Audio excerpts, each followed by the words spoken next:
చంద్రబాబు నాయుడు గారు కదా సంపద సృష్టిస్తానన్నారు. తర్వాత సంపద ఎలా సృష్టించాలి మీరు చెప్పండి అని చెప్తున్నారు.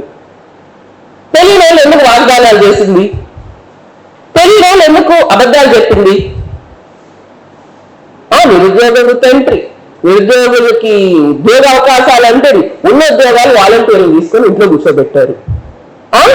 మీరు నిరుద్యోగులకి ఉద్యోగ అవసరాల కోసం అని చెప్పి Fortune 500 కంపెనీస్ కి 99 పైసలకే మేము కావాలంటే ఇచ్చేస్తాం భూములు అని చెప్పి ఇచ్చేసి దానివల్ల ఎన్ని ఉద్యోగాలు వచ్చాయి చెప్పండి? ఒక్క ఉద్యోగం వచ్చిందా దానివల్ల?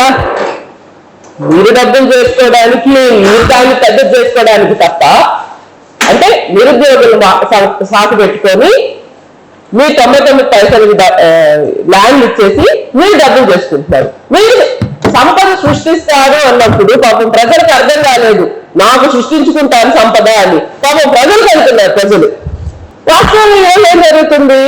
ప్రజల ఆస్తి అమ్ముతున్నారు, ప్రజల హక్కు అమ్ముతున్నారు, ప్రజల ఆంధ్ర రాష్ట్ర ప్రజల ఆత్మగౌరవాన్ని కూడా అమ్మేసి టీడీపీ పార్టీకి, చంద్రబాబు నాయుడు గారికి సంపద సృష్టించుకుంటున్నారు.